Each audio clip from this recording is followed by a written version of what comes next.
Hogstye.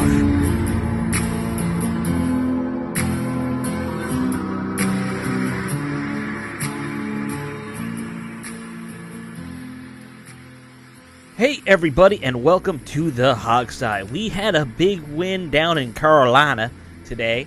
Ron goes back home, beats up on his old team, beats up Cam Newton, his old quarterback. Big win for the team today. It's Alex here with you. I got Steve on the line. Steve, how you doing? How'd you enjoy that one? It was great. It's about what I thought would happen. I don't know if I'd say they beat up on him because it was a close game, but it was a great win. It was a game they should have won. Sure. It really was. Well, I think, yeah, go ahead. I was going to say, if you want to be a good team, these are games you have to win. That's how I would put it. Well, yeah, and Washington isn't a good team. They're a below-average team, but they're better than their record in the early season suggests. Right. Like we said, because they faced a whole bunch of really great teams, and Carolina just wasn't that good. I knew they weren't that good. We told you guys they weren't that good, and they aren't that good. Yeah. And Cam Newton, we'll get to him when we get to him. Sure. Like that. But, congratulations to the team for a much-needed victory. It keeps, hold of the slight playoff hopes, I'd say.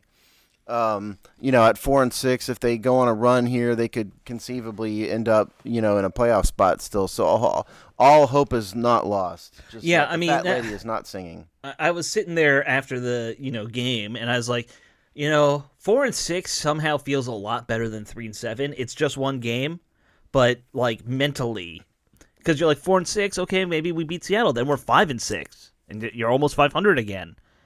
Well, and because just the way the schedule goes this year with all those division games at the end of the year, that's right. really going to be the key. Sure. To the season. Exactly. So that's a big part of it. One thing I want to do big picture takeaway from this game. Okay. The one thing I liked the best about what I saw is that in spite of the fact that Washington had some mistakes, they had the fumble in the beginning, those weird questionable 2 minutes worth of calls there by Rivera. At the end of the third quarter, where they should have probably kicked the field goal, but they tried to fake it, and then they ran out of time and punted. That was weird. And then, of course, that challenge flag on the trick play. Despite a couple mistakes, they still, gutted this one out and got a win. Historically, this team, you make one mistake, you're done. So, that's a big improvement for them right there. Yeah, absolutely. Let's do stats real fast. Yes, let's do stats. Taylor Heinicke, 16-22 for 206 yards, 3 touchdowns, quarterback rating of 141.3. He was sacked 3 times. Antonio Gibson, 19 for 95 for an average of 5 yards per carry. J.D. McKissick, 7 for 46. By the way, in Gibson, from the stats perspective, Gibson was 5 for 19 at halftime, and we'll get to that. Yeah. I want to bring that up. Taylor Heinicke, 6 for 29. Jarrett Patterson, 7 for 23. Deandre Carter, 1 for -3. Terry McLaurin was leading receiver on both sides, 5 for 103 yards, 1 touchdown. Adam Humphries, 2 for 30. John Bates, 3 for 23. Deandre Carter, 2 for 22. Cam Sims, 2 for 19 and a touchdown. Daxman, 1 for 5. J.D. McKissick, 1 for 4. And on the Carolina side, Cam Newton was 21 for 27, 189 yards, 2 touchdowns, no interceptions. Was sacked once, quarterback rating of 120.5. Christian McCaffrey, 10 for 59. Cam was 10 for 46 for 4.6 yards per attempt. And McCaffrey in the air as a receiver was 7 for 60. DJ Moore and a touchdown. DJ Moore 5 for 50, and it goes down from there. And in terms of defense, Cole Holcomb 10 total tackles, Cam Kroll 8, and then the 1 sack was credited as a half sack to Payne and Smith Williams. And then there's no question that they outgained the punter today. Trustway punted 3 times for 139 yards. Yes. And that is stats. And, those were some pretty good numbers they put up on both sides, honestly. The Cam probably threw better than I thought he would. Talking about that real quick, but I know we're going to talk about defense in the second half of the show. Right. But back to your question, so what's my big picture takeaway here? My big picture takeaway is this.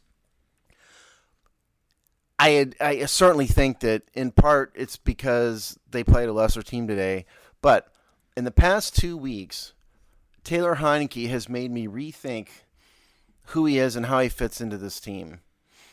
I think he's starting to look like a real NFL starting quarterback. I realize how he plays. I realize his injury history, all of that. He looks like, to me, I said this before earlier this year, he looks like a lesser version of Brett Favre. He looks like target Brett Favre, Right. basically. And but he doesn't throw as many interceptions as Favre does. But in terms of the way he runs, the way he throws the ball, crazy. Like Mark Sanchez kept talking about how he throws off his back foot all the time. The analyst. Yeah. But especially if Washington ends up with a middle of the road, middle of the pack record, Right. and cannot draft, the top quarterback, Coral, who's the kid from Pickett. Pittsburgh, and then Malik Willis, those three guys I think are the top. I don't know if it's too early for me to say this, but I guess forget about the draft. I'm beginning to wonder if Taylor Heinicke can't be enough to do the job for Ron Rivera. I guess that's what I'm saying. So, there is a large discussion about this, and I posted a rather long thing on our Twitter early this week about Heinicke, because after the win last week, folks were, trying to crown him again. Which fans are cyclical like this. One win, and I'm not trying to crown him. No. I know you're not. Yeah. Here, I'm still at the same spot I was a week ago, and I've been at this spot for a while. I don't trust anyone in this quarterback class anyway. Not right away. This is not a strong class.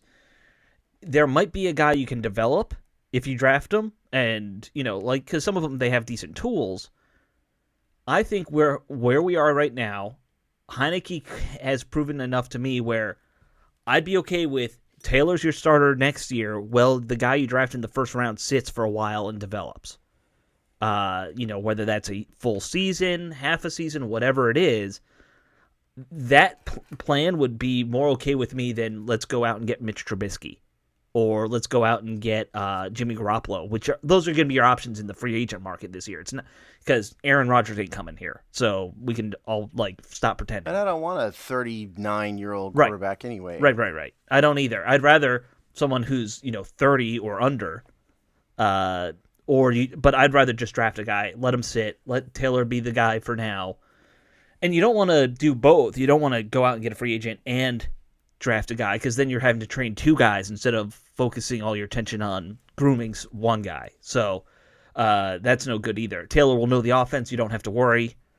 Just let him be the guy. That's where I'm at this point. But yeah, from a numbers standpoint, before today, I'm not going to read a bunch of stats here because we're doing game recap, but he's generally middle of the road.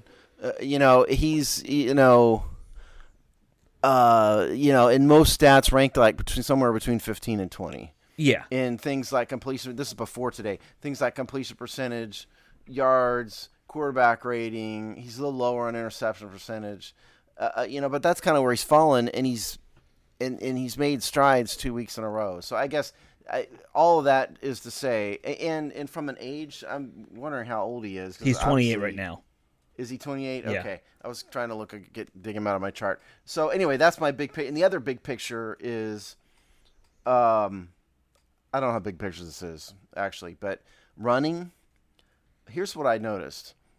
Antonio Gibson got benched in the second quarter. He should have. And then he came back in the third quarter with a vengeance. And the reason why I mentioned his halftime stat, 5 for 19, is that's a little over 3 yards per carry. That's like 3.4 something yards per carry, 3.3. And he ended up 19 for 95 for 5 yards. And that was with a couple on the tail end of the last couple drives. He got stopped, for no gain a couple times. At one point, he was up over 6 yards per carry at the end of the third quarter. Yeah. It looked like he came back mad. He had 2 or 3 series there where he was getting 10, 15 yards a run. It was insane. He looked mad to me. He looked like he was playing with another step. Because in my head, what I was thinking was, in the second quarter, it's really time to bench him permanently and make Jared Patterson the starter in terms of the inside guy and go with McKissick and Patterson. Because up until the third quarter of today, Antonio Gibson hadn't really got it done all year. No, he's had a bad year. I mean, he came in injured. We know that he's had like a turf toe and a couple other things. My bigger concern about Gibson from this game and previously, they need to, if they're going to make any upgrade on this offense, it might be a running backs coach upgrade because, like, I'm sorry, why are you running out of bounds, when you're trying to run down the clock in that second to last drive there? Why are you still carrying the ball like you are where you're going to fumble it more often because you're not holding it high and tight? Like, they need Remember, somebody this to guy come in hasn't been and a work on running those back. technique things with him. And I don't think, Yeah, I'm thinking they might need a running back, not a running backs coach. well, it could be both, honestly. Like, I like Patterson. I like McKissick. I like Gibson. But they need something else there that they don't have. And that's, Yeah, that's true. yeah. They need, like, I hate to say an Adrian Peterson type because they don't grow on trees. But they need somebody who's experienced, who's like a true running back, somebody who would know, okay, it's third and long, but we're running down the clock. I just can't go out of bounds. But, I mean, part of that's also on Scott Turner. Why are you calling an outside run play in that situation? If you're going to run it up the gut, or do a read option or something where you're less likely to go out of bounds. I mean, the running backs coach is Randy Jordan. He's 16 years of experience. He's an experienced guy. Yeah, but he's been here. He was here with Jay Gruden, and their running game always sucked under Gruden too. So, well, other than Adrian Peterson had a good year. Okay, they had a good year with AP, and Almo had a good year his last year. And if you want me to say something controversial, because that's just who I am, the assistant running backs coach it's is Jen Jennifer King. I know.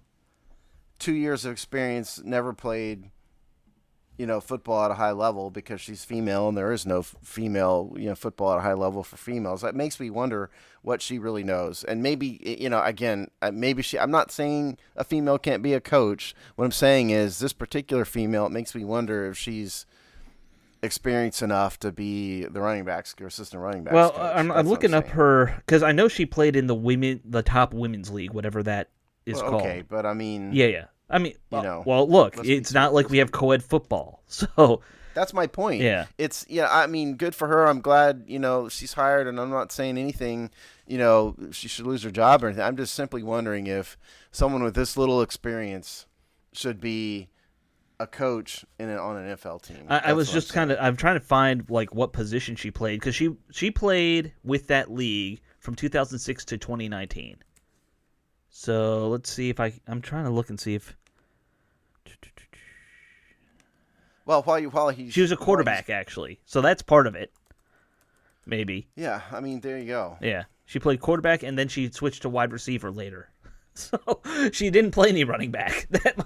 So this is someone who yeah has never played football at a high level, right, and has never played running back, and now she's an assistant running backs coach. So you've got a guy who's been mediocre, who's had a guy who's the running backs coach who has achieved mediocre results over 7 seasons in Washington, right.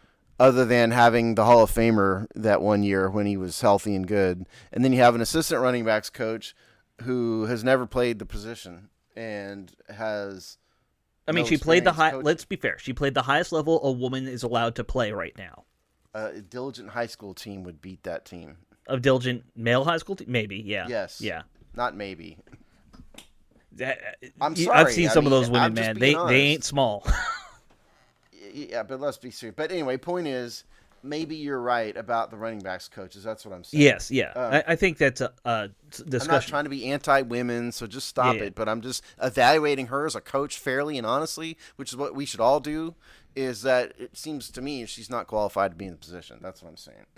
So, other big picture, I think Terry McLaurin is the other one on offense. So I posted this on our Twitter.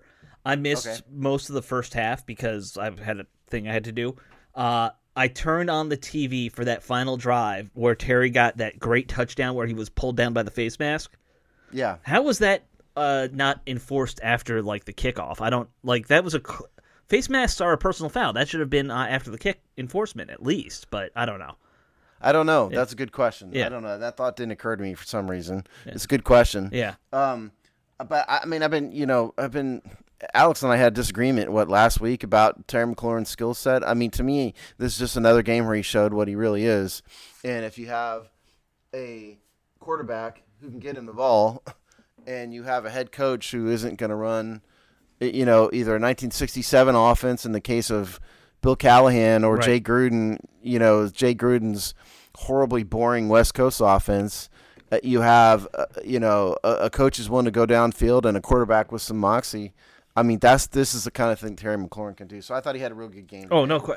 I mean, he went over 100. He got a touchdown. This is number one. He is a number one. That's no question. And I think when we look back on this season, and if you look at a highlight reel of all the stuff he's done this season, it's gonna be a hell of a year because he's made some amazing catches.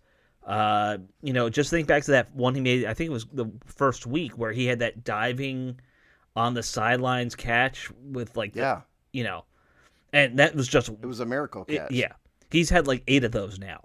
So it's a heck of a year for him. Let me advise the team real fast. You can sign him to an extension at the end of this season. Mm-hmm. Don't wait. Right. Don't play games with him. Don't don't Bruce Allen it is what you're saying? Yeah, right. Don't Bruce Allen it. That's the best way to say it. Everybody knows what Alex means by that. Don't Bruce Allen it. Just sign him to a 5-year deal and be done with it. We offered him $5 million a year for 5 years. I don't understand why he won't sign.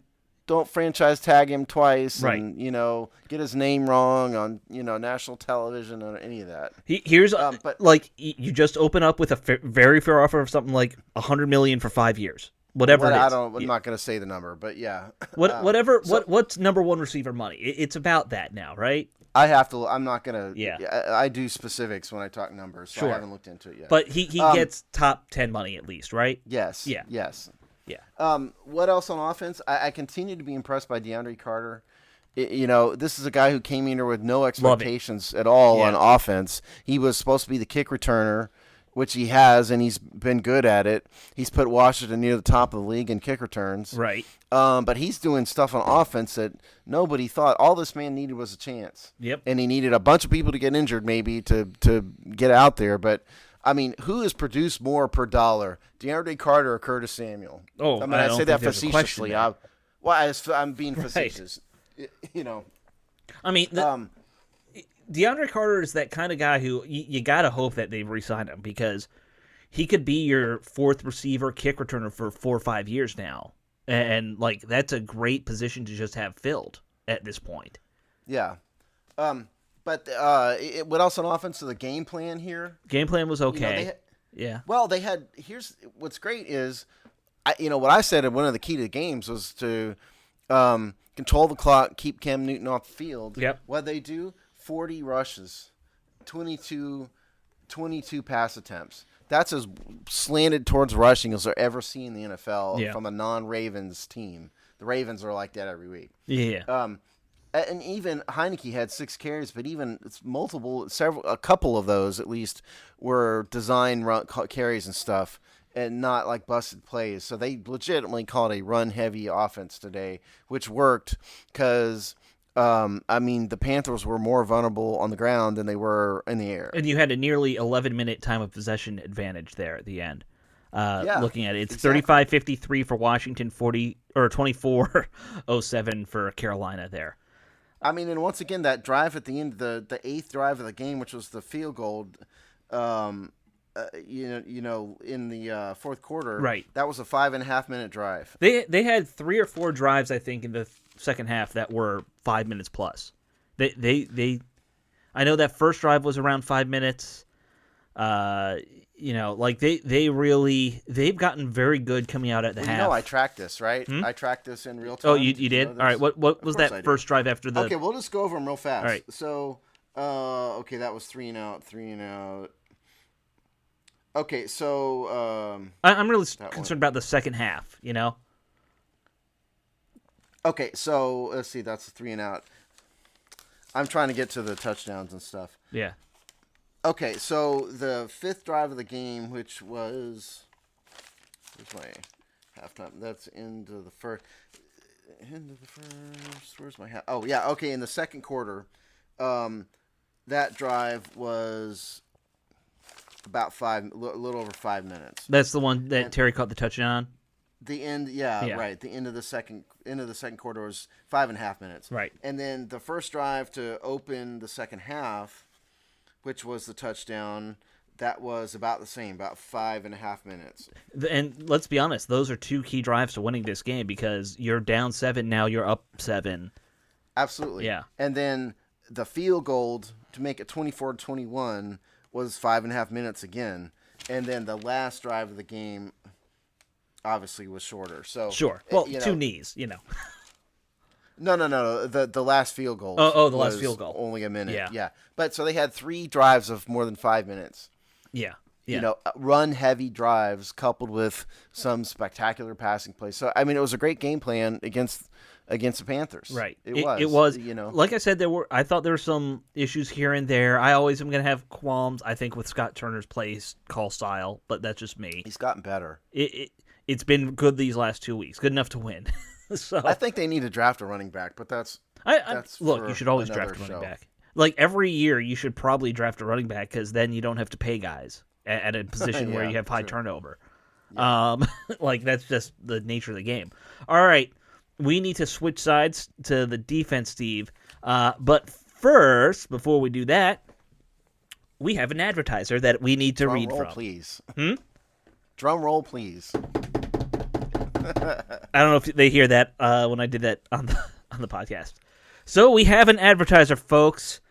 This Thanksgiving, be thankful for family, food, and free bets. That's right, DraftKings Sportsbook, an official sports betting partner of the NFL, has a Turkey Day no-brainer that you can't miss. New customers can bet just $1 on any Thanksgiving NFL game and win $100 in free bets if either team scores a point. So, if you're doing the math there, as long as the score is not 0-0 at the end of the game, you get that free $100, which I guess could still happen in the NFL. That's theoretically possible. If Sportsbook is not available in your state, you can still get in on the Thanksgiving NFL action. Make your first deposit, and you can play free for millions with DraftKings daily fantasy football contests. DraftKings is safe and secure and reliable. Best of all, you can deposit and withdraw your cash whenever you want. That's always a nice thing. Nothing worse than when you want to get that money out and they tell you it takes a lot of time. And it's always a pain in the butt with some other sites.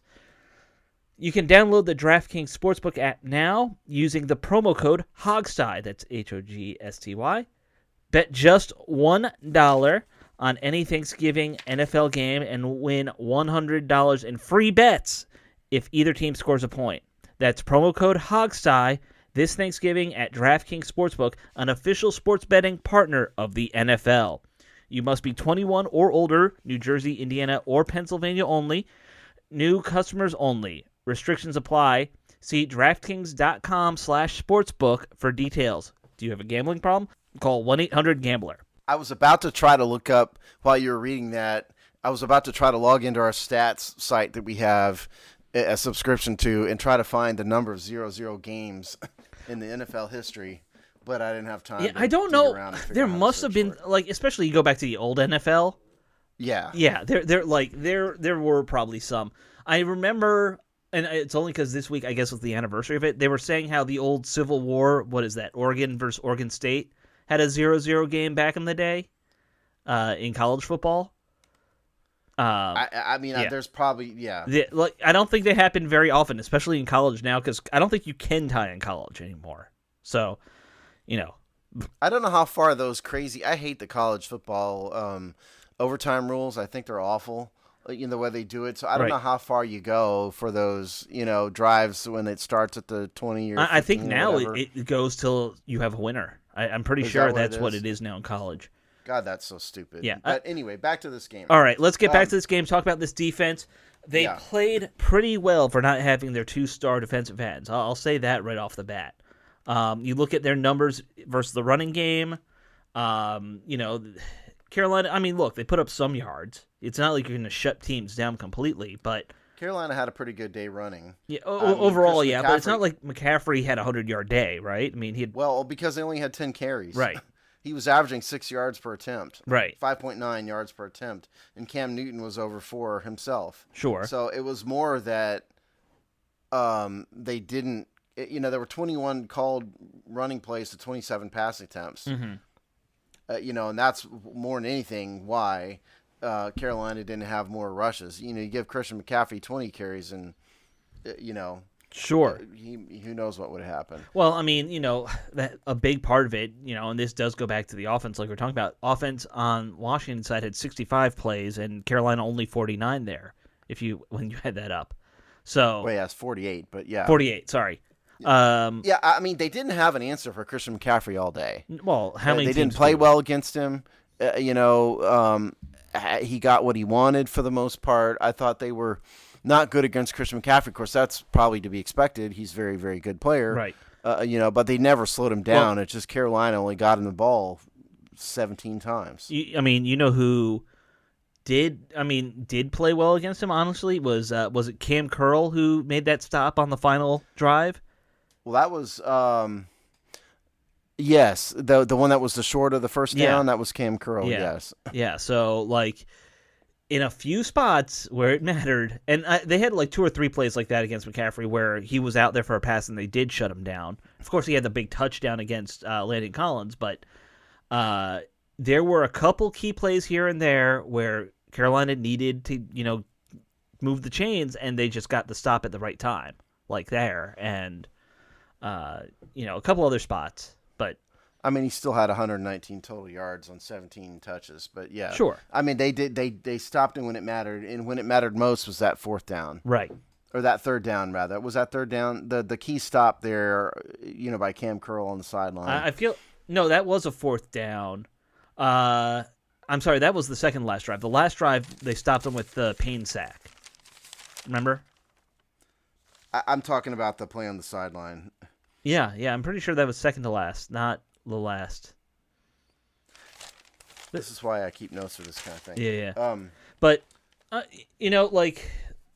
look, the D, they played pretty well. They obviously had a couple drives, obviously all 3 touchdown drives where they looked a little off kilter. I mean, look, Carolina runs a lot of gadget plays. They do a lot of trick plays.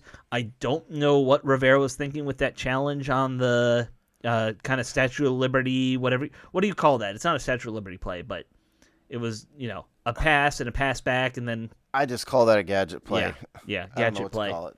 Yeah. That was clearly. Well, it was clearly not a forward pass. Right. I mean, I don't know. I mean, I saw that just live. It looked like it was absolutely not a forward. On the replay, I thought the fumble might have actually been a fumble if they had let that, challenge that part. Well, you couldn't really tell where his left foot hit, but on the other hand, the Carolina came down with it anyway, so it wouldn't have mattered. Yeah, I guess. I guess. Not I guess. I mean, Carolina lineman fell on the ball, so it wouldn't have mattered. Right.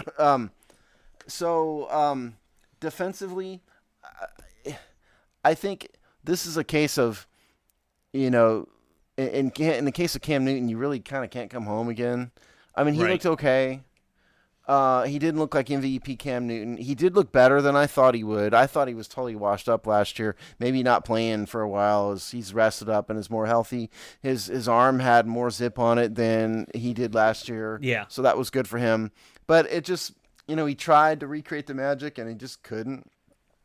It just couldn't. I mean, it was certainly an entertaining game to watch, don't get me wrong, but this was not MVP Newton here. No. And Washington didn't really get a ton of pressure on him, particularly. They got this. How many sacks was it total? 2?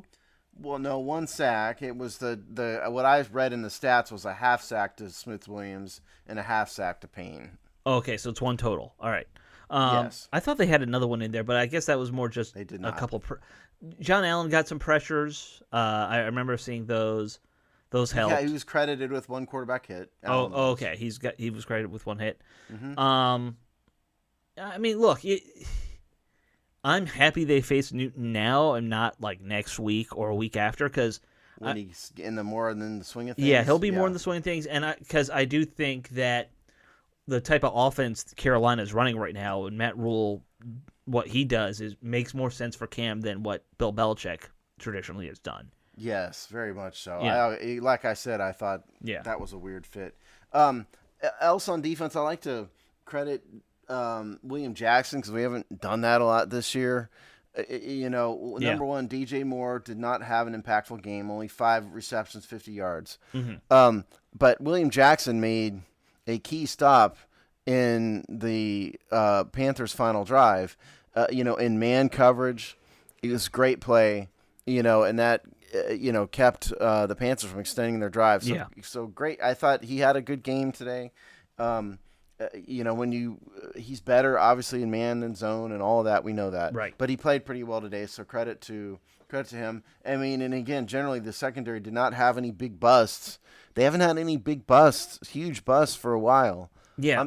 Certainly players get beaten, but in terms of, oh my God, who's supposed to be touchdown, those kind of things have not happened for a while. The stuff we saw those first 7 or 8 weeks where guys were just running wide open because no one knew what to do. Yeah. Right. Yeah. They've coached that out of them, so that's good. And I just wanted to credit William Jackson since we have not had a chance to do that too much this year. Yeah. Yeah. I mean, that's a rare. Honestly, like this might be his first good game of the year, so that's saying something. 1 second, I got a cough here. Yeah, absolutely. Absolutely should. Yeah. What else? In terms of defense, I mean the interior defensive line had another good game for the most part. John Allen played stellar today. Yet again. Did. And yes, Christian McCaffrey, did Christian McCaffrey things, but a lot of that stuff was coming on the edge. Yeah. Wasn't coming in the interior. That's remains, a strength of the defense. You certainly didn't miss Chase Young at all or Montez Sweat in pass rushing because they weren't getting any pressure on quarterbacks before, and they didn't today. Right. It's about the same. So what I'd love to see an all-22 comparison of, and when I say I loved it, I guess I'm trying to talk myself into doing this, is to see the difference in the run defense today versus pre-Chase Young injury and see how much of a difference that made, because it makes me wonder for a guy like McCaffrey, if you have a faster, more physical guy on the edge in Chase, would that have made a difference against Christian McCaffrey? And that's what I'm trying to talk myself into doing. Yeah. I mean, look, this defense is going to have to compensate quite a lot going forward for, what's going to happen on the edges. I mean, Shaka Toney was out, right? So, we didn't get to see him kind of come in, and he's the guy who the team's quietly, I think, hoping can be a surprise pass rusher for them, even if it's only in limited action here and there, but, I mean, I don't know how much they like him compared. I thought in the preseason they really liked him. Yeah. But he hasn't really played that much. I mean, and they've got, Smith Williams is the guy who's taken Chase's snaps. Right. So I don't know about Toney, Well, I think he's small. We'll I don't think he's big enough to ever be a 3-down guy. I think he's a dedicated edge rusher, passing down. Right, third and long, just send the hounds kind of thing. Yeah. Yes. Yeah, that's my guess too. Anything else stand out to you on defense? Holcomb had some decent play here and there. I saw some people knocking what Cole Holcomb was doing, and I was like, I thought he played okay. I thought he had a decent game. He had some good coverage. He had some good stops. He had some good tackles. Right. Jamin Davis still isn't making any sort of impact at all. He's been a total zero to me. Well, he bit hard on a couple of read options. I noticed. We'd be remiss. I hate to go backwards, but I feel we have to because we really messed up by not addressing the offensive line. Oh yeah. They're and number one injuries. The injuries I had written down were Larson, Cosme, and Schweitzer. Yeah. With Larson going down, and I don't think he came back. I don't think he did either. And I don't believe Cosme did. And then Schweitzer did come back with this huge, cast-looking thing on his ankle. But the offensive line is a serious problem. At one point, Keith Ishmael, who was a center at San Diego State, was the center. Right. It's a serious, serious problem. The Athletic had a piece that I was out today. That I think it was today. I read it this morning at least. that was ranking all the offensive lines by things like pressures surrendered and sacks and whatnot. Mm-hmm. And Washington, just to spoil the surprise, Washington came out in the middle of the pack, basically. Right. And Charles Leno, surprisingly, was the guy ranked the worst by the metrics that the Athletic used. And Royer was kind of in the middle of the pack. Schweitzer, Scherf hadn't had a particularly great year. But the offensive line is a serious problem because of all the injuries. But they didn't do – the reason why I wanted to mention them is what, as Alex pointed out in the game preview, the Panthers are a very good edge rushing team. They have a lot of speed on the edge. And they didn't let Heinicke get too beat up. Yes, he got hit several times. There's no doubt about it. But in terms of sacks, he was only sacked 3 times. Was it 3 or 4? It was 3, according to ESPN. Okay. That one sack, I think it was his last sack that he took, where he was rolled up on by like 3 dudes. Bent all crazy. I'm still not sure how his like kneecap didn't pop out at one point. I'm shocked his back didn't break. Right? Like he kind of looked like Batman when Bane like crushed him on his knee, you know? I don't watch Batman movies. Well, that's a comic book thing, not even a. I especially don't read comic books. Alex. It was an iconic thing from a comic book 40 years ago or whatever it was. I don't know. But you're talking to the wrong guy. Yes, it did not. I'm kind of shocked he didn't get hurt there. Yeah, absolutely. I really thought he was going to be hurt, and especially because it took him a minute to get up. Right. And like the referee or somebody was tapping him, get up. No, but the referee was tapping the guy to stop choking him out. Like the one dude had his hand around Heinicke's throat, basically. Maybe that was it. Yeah, I was very impressed. 'Cause knowing Heinicke's injury history, I was pretty positive that he was going to be shook up, and we were going to see the start of the Kyle Allen era after that play. Hurt, maybe. I just wanted to go back and shook up Taylor Heinicke.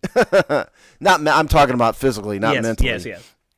But anyway, I wanted to mention the offensive line because they, in spite of all injuries, they had a pretty decent day, and they opened up some rushing lanes, so that was good. But it's definitely something to watch for next week going forward. It's like a mash unit on the offensive line right now. Yeah. So we'll keep it. We'll talk more about that in the Seahawks game preview. Yeah. I mean, that'll be something to discuss actually postseason too, just like what happened there, because it's a thing. All right, let's wrap this up. Let's do game balls. Okay. I think it's that time of the show. It's probably my turn to go first, right? I think it's my turn to go first. Do you want to go first? If you have yours ready, go for it. I don't, but I'll mumble and I'll get through it anyway. All right. And so to me, thinking about this out loud, because I never prepare for this, by the way. Me I neither. know you write yours down. Yeah, I never we do. wing it every time. Yeah. To me, the 2 candidates, there's really 3. Terry McLaurin, Antonio Gibson, Taylor Heinicke. Sure. Those 3 guys. I'm going to just throw Gibson out because, yes, he had a great second half. But he had the fumble. But the first half he was terrible and he got benched. So I give Antonio Gibson a hearty handshake for coming back. Yes. And tell him to stay pissed off. And don't run out of bounds. Yes. Don't run out of bounds when you're trying to keep the clock going. Terry McLaurin, great day, 5 receptions, 103 yards. Perfectly respectable to give him a game ball, but I think, again, it has to go Heinicke because he was kind of the engine behind all this today. He wasn't a game manager. Mm-hmm. This dude was out there balling out, and like I said, he looks like a target version of Brett Favre sometimes. He really did today on multiple occasions, throwing crazy, unbalanced passes that that somehow miraculously. Yeah, crazy. That was the one I was going through my head when I was saying it. So I'm giving the game ball to Taylor Heinicke again for the second week in a row. And on defense, to me, the candidates, Cam Curl made a spectacular play. Yeah. A key play on the stop against McCaffrey. William Jackson had the key play. Cole Holcomb had a bunch of tackles. I'm going to go William Jackson just because we haven't had enough opportunity to praise him this year. He made probably the key stop of the game there in the Panthers' final drive. So I'm going Heinicke and William Jackson. I mean, I think your assessment of like who is in the running for each side is right on, and it is probably much tougher. Actually, I'll put it this way: for me, the defense is easy. Cam Curl, I think, had a hell of a game. You praise William Jackson's stop. That I agree, it was a great stop, but Curl had 2 or 3 stops like that kind of ended drives throughout the course of the game. So I'm gonna give it to Curl there because overall, he was just, pretty That's dynamite all game. Yeah, very reasonable. And the multiple guys there had a good day. On offense, I'm way more torn between Heinicke and Terry McLaurin. Heinicke had a great day, 3 touchdowns. I don't think he's ever that might be his second 3-touchdown game for us, I think. I don't think he's had many. But I'm going to go McLaurin just because, that deep ball he caught was great. And the touchdown, again, that touchdown might be a play of the week type thing. Like, I'm sorry, a dude's pulling you down by your face mask as you get the ball. You shouldn't catch that. By all means, go ahead and do it, but you shouldn't have been able to catch that. So I give it to Terry for that play to end the second half. That's good. I would like to give another hearty handshake out to Joey Sly. Sly. Because yes. The kid hadn't missed a kick in 2 weeks, and he came in a difficult situation in the middle of the year, with the other kicker getting fired, the first kicker getting fired. Yeah. And so he's been perfect, and you can't expect more than that. He was pretty pissed off there when he didn't get an opportunity to make a 56-yard attempt. And I'm going to give Joey Sly seems like he'd like a chest bump more than a handshake. And I'm going to give a criticism to Ron Rivera because we didn't mention this. And yes, I agreed with what you were saying about. Yeah. No. Go ahead. I have some. I think Rivera. What the hell? I agree. Bad calls by Rivera this week. Yeah, I agree with what you're saying about the challenge. I don't know what the hell he was thinking, but the worst one was this, fake, trying to draw him off sides on 4th down, call a timeout, and punt routine. Right. They didn't call a timeout. They let the clock run out. What the hell were you thinking? Because a penalty wasn't going to get you a first down. So I assume what they were thinking I don't get was it. If we draw him off sides, it makes it easier for Sly, which is great. And because they were at, the 38, so that turns a 53 into a 48. I just thought it was a stupid thing to do. My issue is don't get the penalty and lose 5. Just try and kick the field goal from long range. If you're gonna kick it, just kick it. Right. I don't even have a problem if you're trying to do that little fake thing and you get, the 5 yards, or if you don't, you just call the timeout. Waste the timeout and get the field goal. I just Ron had a bad game. Not a bad game. Ron having a couple weird decisions is what I'm saying. He had 2 weird decisions back to back, basically on back to back drives. Yes, which I didn't understand that at all. Yeah. That draw them offside, whatever they were doing when it was 4th and 11. Teams try that all the time, but they usually call a timeout and then. Yeah, but not at 4th and 11. No, that was the thing. No, it was an odd decision. That works if you're at 4th and 4. Oh yeah, definitely works at 4th and short. But I kind of got there were a couple it. Other times when I wouldn't have gone for it on 4th, and he did, even though it worked out. Right. I probably would have taken the conservative route. Right. I mean, look, but that's part of what Rivera does. I understand. Yeah, that. Absolutely. Yeah. He's Riverboat Ron. Yeah. Yeah, but sometimes when you gamble, it doesn't come out your way. Sometimes the riverboat sinks. Right. Exactly. But we didn't sink. We stayed afloat and got ashore. There you go.